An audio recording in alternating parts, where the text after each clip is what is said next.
यह एक ऐसी जेल है जहाँ का कोई भी कैदी आम इंसान नहीं है। यहाँ के हर एक कैदी के पास खतरनाक सुपर पावर्स हैं। कोई बिजली को कंट्रोल कर सकता है, कोई दूसरों के दिमाग की बात पढ़ सकता है, तो कोई पलक झपकते ही एक जगह से गायब होकर दूसरी जगह जा सकता है। इतने सारे पावरफुल क्रिमिनल्स को एक पिंजरे में बंद करके रखना कितना डेंजरस हो सकता है, ये तो आप समझ ही सकते हैं। लेकिन क्या होगा अगर ये सुपर पावर वाले कैदी मिलकर विद्रोह कर दें या जेल तोड़कर भागने की कोशिश करें? आज हम इस कहानी में यही देखने वाले हैं। कहानी की शुरुआत होती है एक अंडरग्राउंड पार्किंग गैरेज से। वहां जैक नाम के एक आदमी को खतरनाक मेटा ह्यूमंस के एक गैंग ने घेर रखा है। जैक पहले उन्हीं के लिए काम करता था, लेकिन एक इम्पोर्टेंट मिशन में फेल होने की वजह से अब गैंग के सभी लोग उसे मारना चाहते हैं। जैक बहुत अच्छे से जानता है कि ये लोग उसे जिंदा नहीं छोड़ेंगे, इसलिए वो डर से कांप रहा था। लेकिन इससे पहले कि वो जैक को मार पाते, वहां अचानक एक रहस्यमयी विजिलेंटी की एंट्री होती है जिसका नाम है पेबैक। ब्लैक कपड़े और चीस्ट पर क्रॉस का साइन बनाए पेबैक जैसे ही स्क्रीन पर आता है, पूरा सीन बदल जाता है। वो आते ही बिना कोई बात किए तूफानी स्पीड से अपनी गन निकालता है और गैंग के लोगों पर गोलियां चलाना शुरू कर देता है। उसका हर एक अटैक इतना परफेक्ट और खतरनाक था कि पलक झपकते ही कई क्रिमिनल्स जमीन पर ढेर हो जाते हैं। आखिर में सिर्फ 2 लोग बचते हैं। पेबैक उन पर भी निशाना साधकर गोली चलाता है, लेकिन बुलेट प्रूफ वेस्ट पहने होने की वजह से गोली उन्हें नहीं लगती। यह देखकर पेबैक अपने हाथ की गन फेंक देता है और खाली हाथ ही लड़ने का फैसला करता है। वैसे उन दोनों क्रिमिनल्स में से एक काफी खतरनाक फाइटर था। वो एक के बाद एक पंच और किक मारकर पेबैक को कॉर्नर करने की कोशिश करता है। फाइट के दौरान वो पेबैक का ही चाकू छीनकर उसके पैर में घोंप देता है। कुछ देर के लिए ऐसा लगा कि हमारा हीरो शायद अब फंस गया, लेकिन पेबैक हार मानने वालों में से नहीं था। पैर में चोट लगने के बाद वो और भी खतरनाक हो जाता है। वो उल्टे उस क्रिमिनल का हाथ मरोड़कर उसे पूरी तरह से काबू कर लेता है और पटक कर उसे खत्म कर देता है। अब बचा आखिरी बंदा। ये क्रिमिनल दिखने में आम इंसान जैसा नहीं था, बल्कि इंसान और जंगली जानवर का एक अजीब और हिंसक कॉम्बिनेशन था। दानव जैसा यह मॉन्स्टर अपनी पूरी ताकत से पेबैक की तरफ बढ़ता है, लेकिन पेबैक बिल्कुल शांत था। वो सही टाइम पर एक जोरदार पंच मारकर मॉन्स्टर को जमीन पर गिरा देता है। इसके बाद अपनी उंगलियों से उस जीव की आंखों पर वार करके उसे हमेशा के लिए ठंडा कर देता है। पूरा गैंग खत्म होने के बाद जैक तो एकदम हैरान रह जाता है। वो सोच रहा था कि पेबैक शायद उसे बचाने ही यहाँ आया है, इसलिए वो थैंक्स कहते हुए पेबैक का शुक्रिया अदा करता है। लेकिन तभी पेबैक एक कड़वा सच सामने लाता है। वो जैक को साफ साफ बता देता है कि वो उसे बचाने नहीं आया है, बल्कि बदला लेने आया है, क्योंकि इसी जैक की वजह से पास्ट में पेबैक की अपनी बेटी की जान गई थी। 1 सेकंड भी टाइम वेस्ट किए बिना पेबैक अपनी गन सीधे जैक के सिर पर तान देता है और उसे गोली मारकर खत्म कर देता है। इसके कुछ ही देर बाद पुलिस ऑफिसर्स पार्किंग गैरेज में पहुंच जाते हैं, लेकिन वहां से भागने के बजाय पेबैक शांति से अपने हथियार फेंक देता है और बिना किसी विरोध के पुलिस के सामने सरेंडर कर देता है। ये सारी घटनाएं सेंट लुइस नाम के एक शहर में हो रही हैं, जो द पल्स नाम के एक भयानक न्यूक्लियर डिजास्टर की वजह से तबाह हो गया था। उस ब्लास्ट ने अनगिनत घरों को मलबे में बदल दिया था और चारों तरफ डेंजरस रेडिएशन फैला दिया था। लेकिन उस तबाही के बाद एक अजीब घटना घटी। जो लोग इस रेडिएशन के बीच भी जिंदा बच गए थे, उनकी बॉडी में धीरे धीरे चेंजेस आने लगे। उनमें से कई लोग चमत्कारी सुपर पावर्स या सुपर ह्यूमन एबिलिटीज के मालिक बन गए। किसी को अविश्वसनीय ताकत मिली, किसी को बिजली कंट्रोल करने की पावर मिली, तो कुछ लोगों ने और भी खतरनाक पावर्स अनलॉक कर ली। नेचुरल है कि क्रिमिनल्स ने बहुत जल्द इन पावर्स का इस्तेमाल क्राइम और वायलेंस के लिए करना शुरू कर दिया। सिचुएशन इतनी डेंजरस हो गई कि अमेरिकन गवर्नमेंट को उन्हें रोकने के लिए स्पेशल सिक्योरिटी सिस्टम बनाने पर मजबूर होना पड़ा, और इसका सबसे बड़ा सॉल्यूशन था सेंटीब्रॉन नाम की एक विशाल मैक्सिमम सिक्योरिटी जेल। यह जेल खास तौर पर सुपर पावर वाले क्रिमिनल्स को कैद रखने के लिए ही बनाई गई थी। यहाँ के हर एक कैदी के पास खतरनाक पावर्स थीं, जो सेंटीब्रॉन को पूरी दुनिया की सबसे खौफनाक जेलों में से एक बनाती हैं। इस जेल को वार्डन डेवलिन नाम का एक क्रूर और करप्ट आदमी कंट्रोल करता है, जिसे इन सुपर पावर वाले लोगों को बंदी बनाकर रखने में मजा आता है। और सबसे खराब बात यह है कि उसे इस बात से कोई फर्क नहीं पड़ता कि कैदी सचमुच क्रिमिनल हैं या बेगुनाह। किसी के अंदर भी पावर दिखते ही वह उसे सोसाइटी के लिए एक खतरा मान लेता है। एक दिन वार्डन को खबर मिलती है कि सेंटीब्रॉन में नए कैदियों का एक ग्रुप लाया जा रहा है। उन्हीं के बीच पेबैक और डिएगो डियाज नाम का एक यंग ड्राइवर भी है। उनके जेल पहुंचते ही कैप्टन जेसन ब्रोडी के अंडर काम करने वाले डैनी और लिज मोरालेस नाम के 2 प्रिजन ऑफिसर्स उन्हें घेर लेते हैं। ऑफिसर्स तुरंत ही नए कैदियों की तलाशी लेना शुरू कर देते हैं। इसी प्रोसेस के बीच वे जेल का सबसे इम्पोर्टेंट रूल भी समझा देते हैं। यहाँ हर एक कैदी को अपने पैर में एक स्पेशल कॉलर पहनना पड़ता है। इस कॉलर में नेली नाम का एक केमिकल होता है जो कैदियों की सुपर पावर को ब्लॉक या इनएक्टिव रखने के लिए बनाया गया है। कैदी चाहे जितने भी पावरफुल क्यों ना हो, ये ड्रग उनकी पावर्स को पूरी तरह से कंट्रोल में रखता है। लेकिन बात यहीं खत्म नहीं होती। गार्ड्स जब चाहें तब इस कॉलर के जरिए कैदियों की बॉडी में तेज इलेक्ट्रिक शॉक दे सकते हैं। नतीजा यह कि अगर कोई कैदी प्रॉब्लम खड़ी करने की कोशिश करता है तो ऑफिसर्स सिर्फ एक बटन दबाकर उन्हें तुरंत सजा दे सकते हैं। मगर इन सब धमकियों को सुनने के बाद भी पेबैक के चेहरे पर डर का कोई साइन नहीं दिखता। वो वहाँ बिल्कुल शांत खड़ा रहता है, जैसे ये खौफ और धमकियां उसे छू भी नहीं पा रही। लेकिन कैप्टन ब्रोडी उसे तभी एक सबक सिखाने का फैसला करता है। अपने हाथ में मौजूद एक टैबलेट की मदद से वो पेबैक के पैर के कॉलर को एक्टिवेट कर देता है और कुछ ही सेकंड्स के अंदर एक तेज इलेक्ट्रिक शॉक पेबैक की बॉडी पर लगता है जो उसे पल भर में जमीन पर गिरा देता है। इस क्लियर मैसेज के बाद नए कैदियों को आखिरकार उनके अपने अपने सेल्स में ले जाया जाता है और अगली सुबह उन्हें पहली बार जेल के यार्ड यानी मैदान में भेजा जाता है। लेकिन वहाँ पैर रखते ही पेबैक ऑलमोस्ट तुरंत एक प्रॉब्लम में फंस जाता है। कैदियों में से एक, जिसका नाम डायमंड जिम है,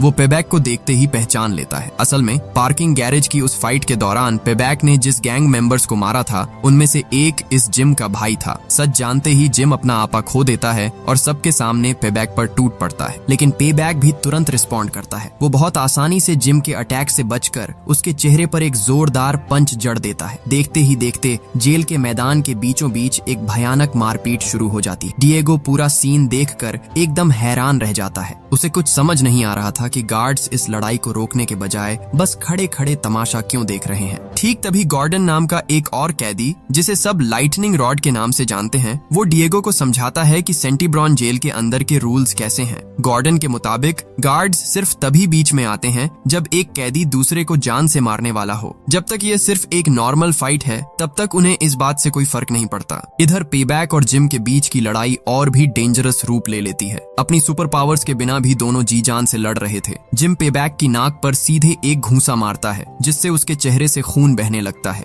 लेकिन लड़ाई रोकने के बजाय पेबैक उस खून से अपने चेहरे पर एक क्रॉस का साइन बनाता है, ठीक वैसा ही जैसा वो अपने कपड़ों पर पहनता था। इसके बाद वो जैसे बिल्कुल पागल हो जाता है। वो जिम पर लगातार अटैक करता है और सबके सामने ही उसे वहीं ढेर करने की धमकी देता है। सिचुएशन हाथ से बाहर जाने से पहले ऑफिसर लेज आखिरकार बीच में आकर खड़ी होती है। कंट्रोल सिस्टम का इस्तेमाल करके वो दोनों कैदियों के कॉलर एक्टिवेट कर देती है और इलेक्ट्रिक शॉक देकर तुरंत फाइट रुकवा देती है। इसके बाद दोनों को घसीटते हुए हॉस्पिटल विंग में ले जाया जाता है। मैदान का माहौल थोड़ा शांत होने पर डिएगो गॉर्डन से बात करना शुरू करता है। चूंकि गॉर्डन सालों से इस खतरनाक जेल में टिका हुआ है, इसलिए डिएगो उससे जानना चाहता है कि वो इतने लंबे समय तक यहाँ कैसे जिंदा रहा। गॉर्डन को इस नए यंग लड़के के लिए थोड़ी हमदर्दी फील होती है, इसलिए वो उसे सेंटीब्रॉन के सबसे इम्पोर्टेंट 4 रूल्स सिखाता है। पहला, अपनी रहने की जगह हमेशा साफ रखना। दूसरा, अपने काम से काम रखना, यानी दूसरों के मामले में टांग मत अड़ाना। तीसरा, कभी खुद से मुसीबत मोल मत लेना। और चौथा, किसी दूसरे कैदी से कभी कुछ उधार मत लेना। इसके बाद गॉर्डन डिएगो को एक और एक्स्ट्रा वार्निंग देता है। जेल में तुम्हारी और कितने दिनों की सजा बची है, यह भूलकर भी कभी किसी को मत बताना। डिएगो बताता है कि उसकी सिर्फ 5 साल की सजा बची है, जिसे सुनकर गॉर्डन उसे तुरंत इस सीक्रेट को छुपाकर रखने की सलाह देता है, क्योंकि सेंटीब्रॉन के ज्यादातर कैदी उम्र कैद काट रहे हैं। अगर उन्हें पता चल गया कि डिएगो के पास एक दिन जेल से बाहर निकलने का मौका है तो वे जलन और गुस्से में डिएगो के दुश्मन बन सकते हैं। ये सब सुनकर डिएगो के मन में पूरी जेल के सबसे खतरनाक कैदी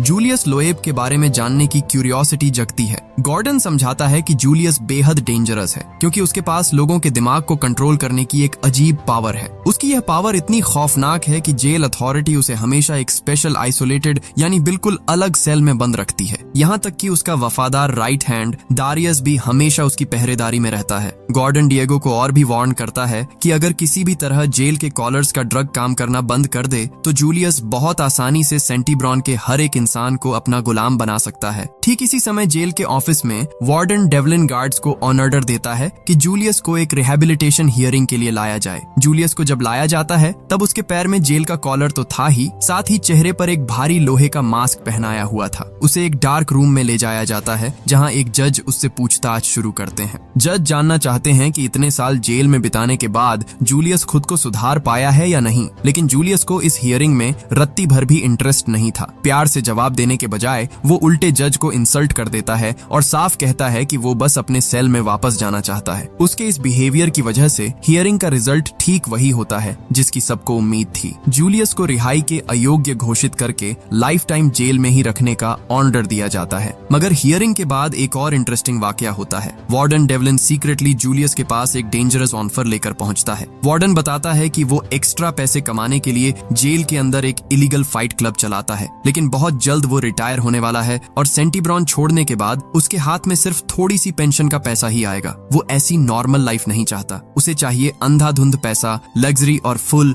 ऐश ओ आराम। और ठीक इसी वजह से उसकी नजर जूलियस के छुपा कर रखे खजाने पर है। पता चलता है कि एक सीक्रेट बैंक अकाउंट में जूलियस के $1 मिलियन लॉक हैं, जिसे सिर्फ जूलियस खुद ही एक्सेस कर सकता है। इसीलिए वार्डन उसे एक डील ऑफर करता है। जूलियस अगर अपने सारे पैसे वार्डन के नाम ट्रांसफर कर दे तो वो यह पक्का करेगा कि जूलियस जेल के अंदर बेहद कंफर्टेबल लाइफ जी सके। लेकिन जूलियस अगर राजी नहीं हुआ तो वार्डन उसे हॉस्पिटल विंग में भेजकर ब्रेन सर्जरी कराने की धमकी देता है, जिससे उसकी सुपर पावर हमेशा के लिए खत्म हो जाएगी। जूलियस समझ जाता है कि उसके सामने असल में कोई दूसरा रास्ता खुला नहीं है, इसलिए वो डील के लिए मान जाता है, लेकिन बताता है कि अकाउंट तक पहुंचने में उसे थोड़ा टाइम लगेगा। वार्डन उसकी यह शर्त मान लेता है और सब कुछ फाइनल करने के लिए उसे अपने रिटायरमेंट के दिन तक का टाइम देता है। हालांकि वो जूलियस को कड़े शब्दों में वार्निंग भी देता है कि वो किसी भी तरह की चीटिंग करने की कोशिश न करे, वरना बाकी की जिंदगी उसे बिल्कुल पावरलेस होकर बितानी पड़ेगी। इधर हॉस्पिटल विंग में मारपीट के बाद डॉक्टर इसाबेल पेबैक का इलाज कर रही थीं। ठीक इसी समय डिएगो भी वहां पहुंच जाता है, क्योंकि उसे हॉस्पिटल की सफाई का काम दिया गया था। दुनिया के सबसे खतरनाक क्रिमिनल्स के बीच काम करने के बावजूद डॉक्टर इसाबेल इंसान के तौर पर बहुत ही दयालु और केयरिंग थीं। जेल के दूसरे एम्प्लॉयज की तरह न होकर वो हर एक कैदी को रिस्पेक्ट और डिग्निटी के साथ देखती थीं। उनके साथ बात करने के दौरान डिएगो अपनी सुपर पावर के बारे में एक सीक्रेट बात शेयर करता है। वो समझाता है कि उसकी पावर असल में फीलिंग्स से जुड़ी है। तेज एम्पैथी के जरिए वो दूसरे इंसानों के इमोशंस और फीलिंग्स को बहुत गहराई से महसूस और अपने अंदर एब्जॉर्ब कर सकता है। सेंटीब्रॉन के बाकी 10 कैदियों की तरह डिएगो बिल्कुल भी हिंसक या डेंजरस नहीं था। सच कहें तो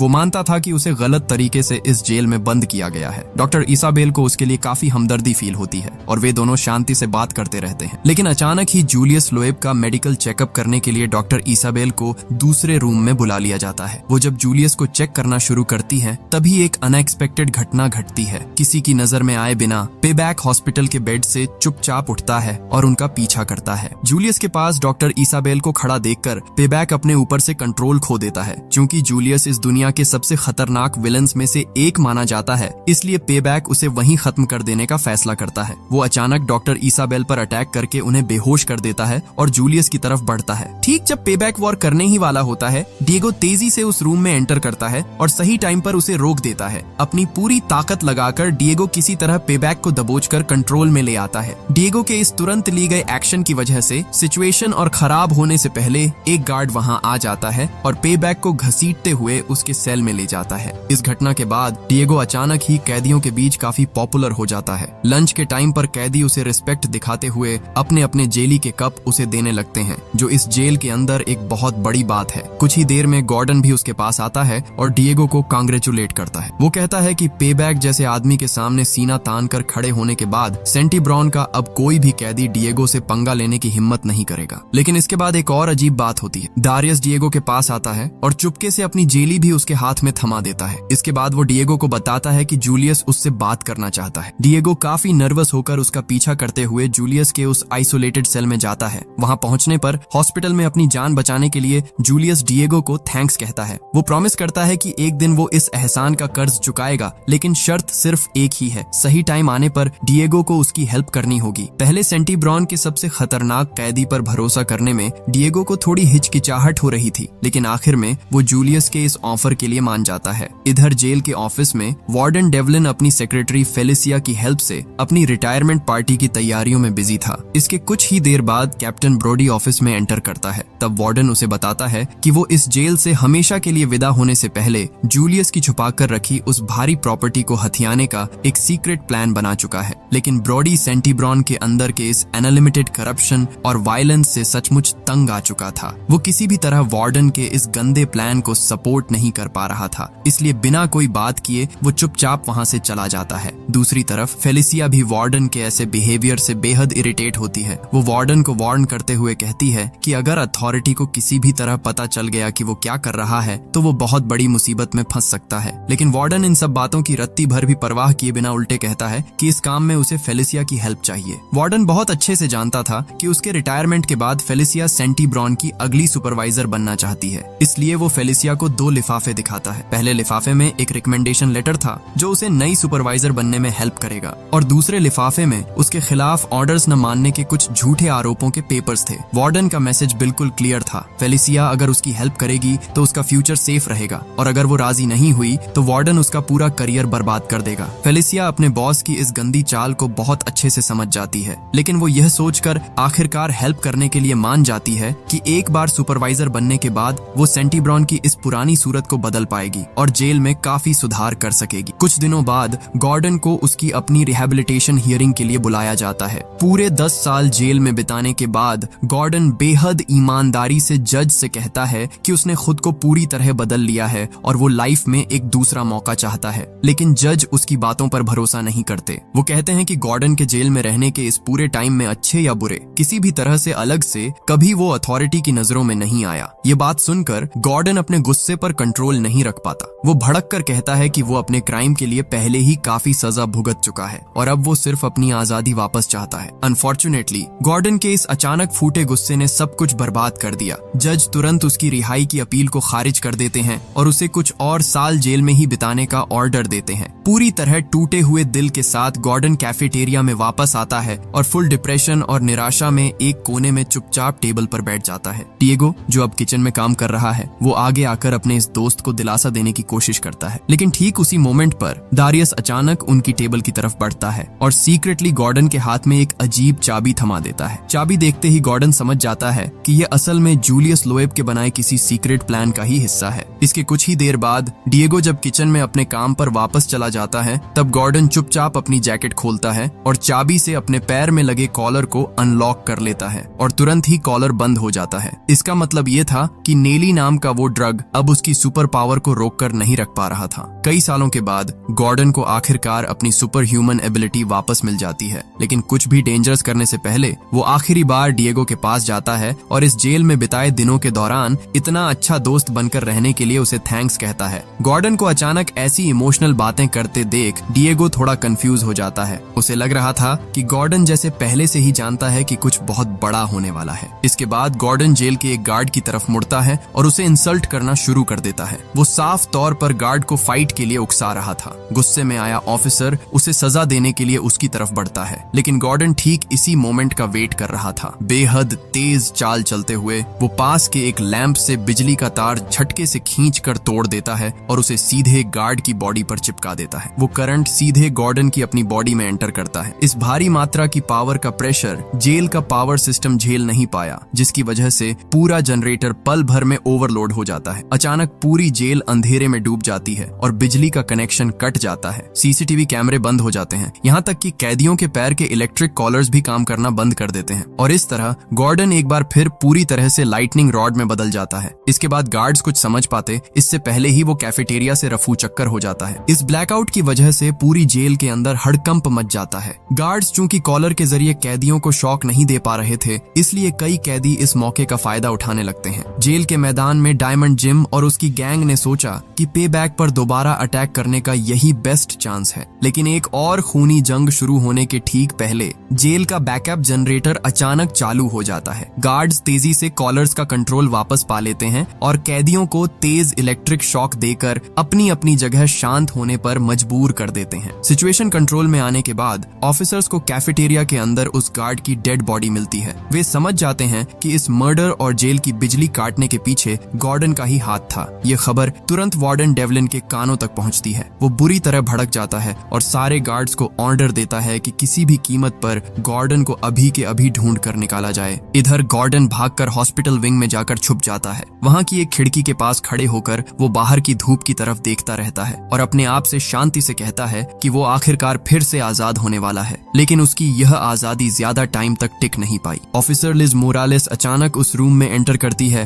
और गॉर्डन को निशाना बनाकर एक जोरदार पंच मारती है जो उसे जमीन पर गिरा देता है। वो तुरंत वार्डन से कांटेक्ट करके बताती है कि उसने भागे हुए कैदी को ढूंढ निकाला है। ठीक तभी वार्डन उसे एक खौफनाक ऑर्डर देता है। जेल के एक ऑफिसर का मर्डर करने की सजा के तौर पर वो लिज को कमांड देता है कि गॉर्डन को वहीं के वहीं जान से मार दिया जाए। लिज ये सुनकर दंग रह जाती है क्योंकि वो किसी कैदी को इस तरह अपने हाथों से खत्म नहीं करना चाहती थी, लेकिन वार्डन उस पर लगातार प्रेशर बनाता है और अपना ऑर्डर मानने के लिए मजबूर करता है। मजबूर होकर लिज अपने कॉम्बैट ग्लव्स पहन लेती है और गॉर्डन के सिर पर एक के बाद एक कई वार करती है जब तक कि वो मर नहीं जाता। अगले दिन जेल के अंदर अपने इकलौते सच्चे दोस्त को खोने के बाद डिएगो पूरी तरह से टूट जाता है। इस भारी डिप्रेशन और उदासी के बीच उसे अपनी वाइफ का एक फोन कॉल आता है। उसकी वाइफ उसे बताती है कि बाहर की लाइफ दिन ब दिन बहुत मुश्किल होती जा रही है और अकेले उनकी बेटी को पालना अब उसके बस की बात नहीं रही। डिएगो उसे शांत करने की कोशिश करता है और प्रॉमिस करता है कि अपनी सजा जल्दी खत्म करके घर लौटने के लिए वो अपनी तरफ से पूरी कोशिश कर रहा है। लेकिन उसकी वाइफ बेहद दुखी होकर ये मानती है कि वो और कितने दिन उसका इस तरह वेट कर पाएगी ये वो खुद भी नहीं जानती। डिएगो इस बात पर कुछ और कहता इससे पहले ही ऑफिसर लिज उनके कॉल को बीच में ही काट देती है और डिएगो को वार्डन डेवलिन से मिलाने के लिए ले जाती है। वार्डन डिएगो को सॉलिटरी कन्फाइनमेंट वाले एरिया में ले जाता है। वहाँ वो डिएगो को एक ऐसी कन्फाइनमेंट दिखाता है जिसका इस्तेमाल कैदियों को सबसे बेरहम तरीके से सजा देने के लिए किया जाता है। वार्डन का इशारा बिल्कुल साफ था, डिएगो अगर उसकी बात नहीं सुनेगा तो उसे भी इसी नर्क में बंद होना पड़ेगा। इसके बाद वार्डन अपना असली सवाल पूछता है। वो जानना चाहता है कि जूलियस लोएब अचानक डिएगो में इतना इंटरेस्ट क्यों ले रहा है। डरे और नर्वस लहजे में डिएगो समझाता है कि उसने बस हॉस्पिटल विंग में जूलियस की जान बचाई थी और इसी वजह से जूलियस ने उसकी तरफ दोस्ती का हाथ बढ़ाया है। सब सुनने के बाद वार्डन डिएगो को एक डेंजरस काम सौंपता है। अब से डिएगो को सीक्रेटली जूलियस पर जासूसी करनी होगी और वो जो कुछ भी पता लगाएगा उस सब की रिपोर्ट वार्डन को आकर देनी होगी और डिएगो अगर यह काम करने से मना करता है तो उसे एक लंबे टाइम के लिए उस अंधेरी कन्फाइनमेंट में सड़ने के लिए डाल दिया जाएगा। हमेशा की तरह डिएगो के सामने कोई दूसरा रास्ता नहीं था, इसलिए वो सिर झुकाकर ऑर्डर मान लेता है। इसके बाद के कुछ दिन जेल की लाइफ फिर से नॉर्मल रूटीन पर चलने लगती है, लेकिन पर्दे के पीछे जूलियस लोएब सीक्रेटली अपने उस मिस्टीरियस प्लान का जाल बुन रहा था। एक सुबह जूलियस अपने एक आदमी के जरिए पेबैक के सेल में चुपके से एक टैटू बनाने वाली सुई भिजवाता है। पेबैक नहीं जानता था कि यह किसने भेजी है, लेकिन उसने इस बात पर ज्यादा दिमाग भी नहीं लगाया। उल्टे वो उस सुई से अपनी बॉडी पर एक बड़ा सा क्रॉस का टैटू बनाने लगता है, ठीक वैसा ही क्रॉस का साइन जैसा वो हमेशा अपने कपड़ों पर रखता था। टैटू बनाने का काम पूरा करके पेबैक जेल के मैदान में आता है और सीधे डायमंड जिम को ढूंढना शुरू कर देता है। ये साफ था कि वो एक बार फिर फाइट करना चाहता है, लेकिन सबको हैरान करते हुए इस बार जिम लड़ने से मना कर देता है। वो पेबैक से कहता है कि अभी सही टाइम नहीं आया है, लेकिन वो प्रॉमिस करता है कि आज नहीं तो कल वे दोनों अपना हिसाब किताब हमेशा के लिए चुकता कर लेंगे। जिम की इस बात से साफ पता चल रहा था कि वो असल में किसी और के ऑर्डर्स फॉलो कर रहा है और सही मोमेंट का वेट कर रहा है। इधर डिएगो हर दिन किसी तरह सेंटीब्रॉन जेल के अंदर टिके रहने की जंग लड़ रहा था, लेकिन अपने दोस्त गॉर्डन की मौत के बाद वो आखिरकार डिसाइड करता है कि वो सीधे जूलियस से बात करेगा। डिएगो जब जूलियस के सेल में जाता है तो वो सीधे सीधे पूछता है कि जूलियस का असली प्लान क्या है और वो क्यों डिएगो को बार बार इन सब चीजों में घसीट रहा है। जूलियस बिल्कुल शांत रहकर डिएगो को सब्र रखने के लिए कहता है। इसके बाद वो एक ऐसी शॉकिंग इन्फॉर्मेशन देता है जो डिएगो को हिलाकर रख देती है। जूलियस कहता है कि अगर सब कुछ प्लान के मुताबिक ठीक ठाक चला तो यह हफ्ता खत्म होने से पहले ही वे दोनों इस जेल से पूरी तरह आजाद हो जाएंगे। और कोइंसिडेंस देखिए, ठीक इसी हफ्ते वार्डन डेवलिन का रिटायरमेंट का दिन भी था। ठीक इसी समय फेलिसिया बेहद नर्वस होकर यह जानने का वेट कर रही थी कि वार्डन के जाने के बाद वो सेंटीब्रॉन की नई सुपरवाइजर बन पा रही है या नहीं। लेकिन अचानक एक ईमेल के जरिए उसे एक बड़ा झटका लगता है। ईमेल में कहा गया था कि इस पोस्ट के लिए कैप्टन ब्रोडी के नाम पर भी विचार किया जा रहा है। बुरी तरह भड़क कर फेलिसिया तुरंत वार्डन डेवलिन के सामने जा पहुंचती है। वार्डन ऐसा मासूम चेहरा बनाता है जैसे उसे कुछ पता ही न हो। वो कहता है कि वो बस ब्रोडी को भी इस प्रमोशन का एक फेयर चांस देना चाहता था, लेकिन फेलिसिया उसकी बात पर रत्ती भर भी भरोसा नहीं करती। उसे पूरा यकीन था कि वार्डन पक्का कुछ छुपा रहा है। यहाँ तक कि खुद कैप्टन ब्रोडी भी ये खबर सुनकर काफी हैरान थे और सच कहें तो वो खुद इस प्रमोशन की न्यूज से कोई खास खुश नहीं थे। इसके बावजूद ब्रोडी डिसाइड करते हैं कि वार्डन के ऑफिशियली रिटायर होने तक वो अपने काम पर फोकस करेंगे और जेल में शांति बनाए रखेंगे। इसलिए वो जेल के मैदान में जाकर डायमंड जिम को कड़ी वार्निंग देते हैं कि वार्डन के आखिरी दिन वो किसी भी तरह की गड़बड़ न करे। जिम ऊपर ऊपर से तो उनकी बात मानने का नाटक करता है, लेकिन ब्रोडी के जाते ही वो अपनी गैंग से कहता है कि सही मौका मिलते ही वो कैप्टन को जान से मार देगा, लेकिन उससे पहले उन्हें जूलियस के प्लान के मुताबिक चलना होगा। आखिरकार वार्डन डेवलिन की नौकरी का आखिरी दिन आ जाता है। वो जेल में एंटर करते ही फेलिसिया और कैप्टन ब्रोडी दोनों को अपने ऑफिस में बुलाता है। इसके बाद वो अपना फाइनल डिसीजन सुनाता है। फेलिसिया को पूरी तरह हैरान करते हुए ब्रोडी को सेंटीब्रॉन का नया सुपरवाइजर चुन लिया जाता है। फेलिसिया अंदर से बिल्कुल टूट जाती है, क्योंकि वो दिल से मानती थी कि इस पोस्ट के लिए वही सबसे ज्यादा डिजर्विंग थी। फुल डिप्रेशन और गुस्से के साथ वो चुपचाप ऑफिस से बाहर निकल जाती है। सच तो ये है कि प्रमोशन मिलने के बाद ब्रोडी खुद भी काफी अनकंफर्टेबल फील कर रहे थे, लेकिन वार्डन डेवलिन के पास अब किसी की फीलिंग्स की परवाह करने का टाइम नहीं था। वो अपनी आखिरी चाल चलने के लिए सीधे जूलियस के सेल की तरफ निकल पड़ता है। वार्डन जूलियस के हाथ में उसके बैंक अकाउंट से जुड़ा एक टैबलेट थमा देता है, ताकि जूलियस आखिरकार अपने छुपाकर रखे करोड़ों रुपए वार्डन के अकाउंट में ट्रांसफर कर सके। ठीक इसी समय जेल के मैदान में पेबैक एक बार फिर डायमंड जिम के सामने जाकर खड़ा हो जाता है और उसे फाइट के लिए उकसाता है। इस बार जिम भी राजी हो जाता है। दोनों एक और खूनी लड़ाई के लिए रेडी हो जाते हैं। सिचुएशन को डेंजरस होते देख लिज और कैप्टन ब्रोडी तेजी से कैदियों के इलेक्ट्रिक कॉलर्स को एक्टिवेट करने की कोशिश करते हैं,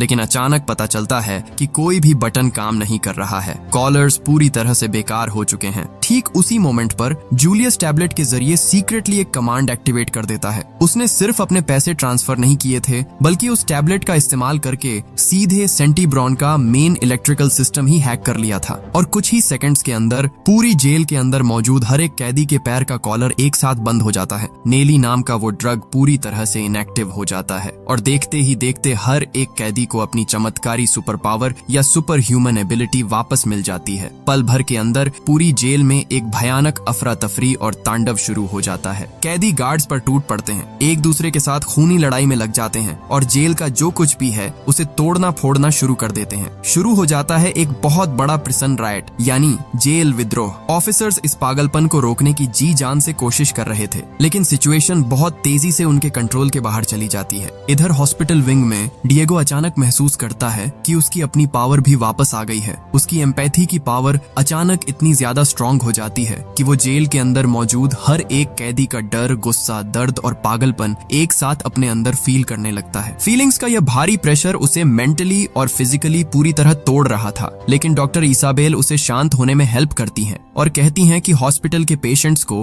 अब सेफ्टी की जरूरत है। डिएगो उनकी हेल्प करने के लिए राजी हो जाता है। डॉक्टर इसाबेल और एक सिक्योरिटी गार्ड को साथ लेकर वो हॉस्पिटल के कॉरिडोर यानी बरामदे को ब्लॉक कर देता है, ताकि कोई भी डेंजरस कैदी हॉस्पिटल के अंदर न घुस सके। ठीक इसी समय जूलियस के सेल के अंदर क्या चल रहा है यह जानने के लिए फेलिसिया वार्डन डेवलिन से कांटेक्ट करती है। वो बताती है कि किसी ने जेल का मेन सिस्टम हैक कर लिया है और सब कैदियों की सुपर पावर को फ्री कर दिया है। वार्डन सिचुएशन को संभालने के लिए तभी उस रूम से बाहर निकलने की कोशिश करता है, लेकिन वहाँ एक बहुत बड़ी गड़बड़ हो जाती है। सेल का दरवाजा बाहर से लॉक हो गया था। असल में जूलियस ने सब कुछ एकदम परफेक्टली प्लान किया था। उसने सिर्फ कॉलर्स ही बेकार नहीं किए थे, बल्कि सेंटीब्रॉन के हर एक इलेक्ट्रॉनिक सेल का दरवाजा भी अनलॉक कर दिया था। नतीजा यह कि अब हर एक डेंजरस कैदी बिल्कुल आजाद था। कुछ ही मिनटों में यह तांडव पूरी जेल में फैल जाता है। लेजर पावर, टेलीकाइनेसिस, आग कंट्रोल करने की पावर के साथ साथ और भी कई खतरनाक एबिलिटीज वाले कैदी उनके सामने जो आ रहा था सब तबाह करने लगते हैं। कई गार्ड्स पलक झपकते ही अपनी जान गंवा देते हैं, तो कई लोग अपने ही सेलमेट्स यानी साथ रहने वाले कैदियों के जरिए मारे जाते हैं। पूरी जेल की व्यवस्था एकदम चरमरा जाती है। इधर डायमंड जिम आखिरकार अपनी पूरी पावर वापस पा लेता है। उसकी बॉडी एक विशाल मॉन्स्टर में बदल जाती है, जिसके पास अनलिमिटेड ताकत और ऑलमोस्ट न टूटने वाली स्किन थी। यहाँ तक कि पेबैक भी उसके साथ लड़ने में लाचार दिख रहा था। जिम खाली हाथ की लड़ाई में पेबैक को बेरहमी से हरा देता है और उसे जमीन पर पटक देता है। वो जैसे ही पेबैक को खत्म करने वाला होता है, ठीक तभी एक और कैदी पीछे से जिम पर अटैक कर देता है, लेकिन मॉन्स्टर जैसी ताकत वाले जिम ने उस अटैक को भाव तक नहीं दिया। वो अपनी भयानक ताकत का इस्तेमाल करके एक झटके में उस कैदी की गर्दन मरोड़कर उसे जान से मार देता है। मगर इस थोड़े से टाइम के डिस्ट्रैक्शन का फायदा उठाकर पेबैक वहां से किसी तरह भागकर अपनी जान बचाने में कामयाब हो जाता है। पास ही एक जगह पर कैप्टन ब्रोडी और बाकी बचे हुए ऑफिसर्स मजबूरी में इस दंगे को कंट्रोल करने की कोशिश कर रहे थे। ब्रोडी फेलिसिया से जानना चाहता है कि कॉलर्स को दोबारा चालू करने का कोई तरीका है या नहीं। फेलिसिया बहुत तेजी से इसका सोल्यूशन निकाल लेती है। वो बताती है कि अगर वे किसी भी तरह जेल के मेन जनरेटर को रीस्टार्ट कर सकें तो सिक्योरिटी सिस्टम फिर से ऑनलाइन हो जाएगा और ऐसा होते ही वे कॉलर्स का कंट्रोल वापस पा लेंगे और नेली ड्रग को दोबारा एक्टिवेट करके सबको शांत कर सकेंगे। एक सेकंड भी टाइम वेस्ट किए बिना ब्रॉडी खुद ही जनरेटर रूम की तरफ जाने का फैसला करता है और बाकी ऑफिसर्स कैदियों से लड़ने के लिए पीछे ही रुक जाते हैं। लेकिन डायमंड जिम नोटिस कर लेता है कि ब्रॉडी किस तरफ जा रहा है और वो सीक्रेटली उसका पीछा करता है। जनरेटर रूम के अंदर घुसकर ब्रॉडी डायरेक्शंस के लिए फेलिसिया से कांटेक्ट करने की कोशिश करता है, लेकिन बार बार उनका कम्युनिकेशन सिस्टम टूट रहा था और सिचुएशन को और भी क्रिटिकल बनाने के लिए मॉन्स्टर जिम पहले ही उस रूम में एंटर कर चुका था। वो विशाल मॉन्स्टर ब्रॉडी को ढूंढना शुरू कर देता है। कैप्टन जनरेटर के पीछे छुपा हुआ था, लेकिन अनफॉर्चुनेटली उसका हाथ लगने से एक रेंच नीचे गिर जाता है, जिससे उसकी लोकेशन रिवील हो जाती है। जिम तुरंत ही उस पर टूट पड़ता है। ब्रॉडी दौड़कर भागने और खुद को बचाने की कोशिश करता है, लेकिन वहां अब छुपने जैसी कोई जगह नहीं बची थी और कोई रास्ता न देख ब्रॉडी आखिरकार पलटवार करने का फैसला करता है। लेकिन अफसोस, जिम की उस सुपर ह्यूमन मॉन्स्टर बॉडी के सामने ब्रॉडी के पंचों का कोई असर नहीं हो रहा था।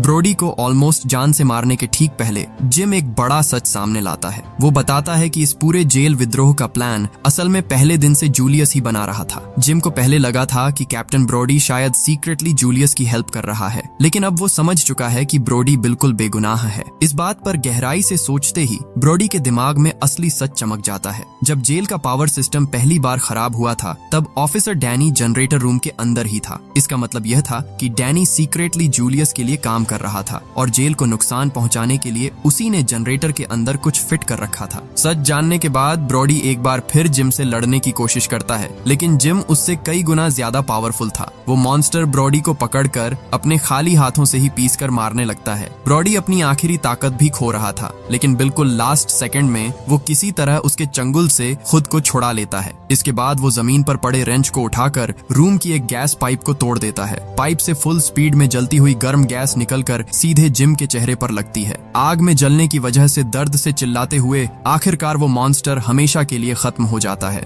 जिम के मरने के बाद ब्रॉडी तेजी से जेल का मेन जनरेटर रीस्टार्ट करता है। पावर सिस्टम फिर से ऑनलाइन हो जाता है और गार्ड्स धीरे धीरे जेल का कंट्रोल वापस पाने लगते हैं। लेकिन जूलियस का प्लान अभी खत्म होने से बहुत दूर था। इधर उस लॉक सेल के अंदर जूलियस बिल्कुल शांत रहकर वार्डन से कहता है कि उसके पिटारे में अभी एक आखिरी चाल बची है और तभी उसकी असली सुपर पावर का सीक्रेट खुलता है। जूलियस सिर्फ लोगों का दिमाग कंट्रोल नहीं करता, बल्कि वो चाहे तो अपनी चेतना या आत्मा को किसी दूसरे इंसान की बॉडी में ट्रांसफर भी कर सकता है। कुछ ही सेकंड्स के अंदर जूलियस वार्डन डेवलिन के साथ अपना दिमाग अदल बदल कर लेता है। अचानक असली वार्डन खुद को जूलियस की बॉडी के अंदर बंद पाता है। वो कुछ समझ पाता इससे पहले ही वार्डन की बॉडी के अंदर मौजूद जूलियस उसे एक जोरदार पंच मारकर बेहोश कर देता है। अब पूरी तरह से वार्डन के भेष में मौजूद जूलियस बिल्कुल शांत रहकर गार्ड्स को ऑन ऑर्डर देता है कि सेल का दरवाजा खोलें और अंदर के कैदी को घसीटते हुए सॉलिटरी कन्फाइनमेंट यानी काल कोठरी में डाल दें। गार्ड्स बिना कोई सवाल किए उसके ऑन ऑर्डर को फॉलो करते हैं। इसके कुछ ही देर बाद जूलियस बेहद नॉर्मल तरीके से जेल के अंदर घूमते हुए फेलिसिया के सामने आता है। फेलिसिया काफी गर्व के साथ उसे बताती है कि दंगे को आखिरकार कंट्रोल कर लिया गया है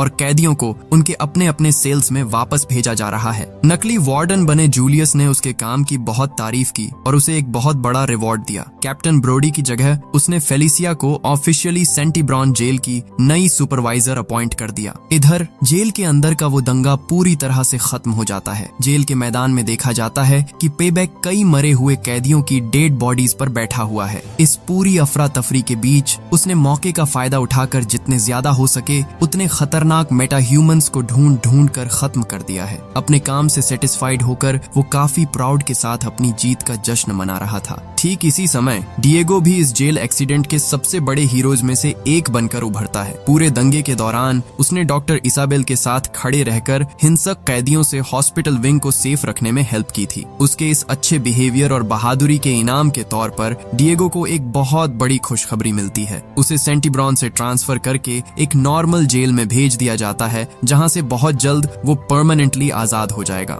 जेल छोड़ने से पहले डिएगो डॉक्टर इसाबेल से काफी इमोशनल विदाई लेता है, लेकिन इसके तुरंत बाद ऑफिसर लिज वहां वार्डन डेवलिन का एक मैसेज लेकर आती है। नए ऑर्डर में कहा गया था कि डॉक्टर इसाबेल को जूलियस को लगातार हैवी डोज की दवाइयां देना जारी रखना होगा ताकि वो हमेशा कंट्रोल में रहे। डॉक्टर इसाबेल को इस रिक्वेस्ट पर तभी थोड़ा डाउट होता है। कोई एक बात उन्हें ठीक नहीं लग रही थी, लेकिन चूंकि ऑर्डर सीधे वार्डन की तरफ से आया था इसलिए उसकी बात टालने का कोई रास्ता नहीं था और इस तरह बिना कुछ समझे वो उल्टे जूलियस को उसकी पुरानी पहचान का आखिरी नाम नामो निशान भी पूरी तरह मिटाने में हेल्प कर बैठती हैं। कुछ दिनों बाद फेलिसिया ऑफिशियली सेंटीब्रॉन जेल की नई सुपरवाइजर के तौर पर अपनी ड्यूटी संभाल लेती है। दूसरी तरफ कैप्टन ब्रोडी इस जेल से पूरी तरह इस्तीफा देने का फैसला करते हैं। इतने सारे हादसों के बाद वो अब इस वायलेंस और करप्शन के बीच अपनी लाइफ नहीं बिताना चाहते थे। इसके बजाय वो अपनी फैमिली के साथ ज्यादा से ज्यादा टाइम बिताने का रास्ता चुनते हैं। कहानी के एंड में देखा जाता है कि जूलियस बेहद कामयाबी के साथ सारी सजाओं से बच निकलता है। उसने न सिर्फ खुद को बचाया बल्कि डिएगो के साथ किया अपना प्रॉमिस भी पूरा किया। डिएगो जब अपनी नई जेल के लिए बस में बैठने की तैयारी कर रहा था, ठीक तभी जूलियस अपना एक और आखिरी वादा निभाता है। वार्डन डेवलिन की बॉडी का इस्तेमाल करके ही वो दारियस के पैरोल पेपर्स पर साइन करके उसे रिहा कर देता है। कुछ ही देर में दारियस एक आजाद इंसान की तरह जेल से बाहर आ जाता है और जेल के बाहर एक कार के अंदर चुपचाप बैठकर उसका वेट कर रहा था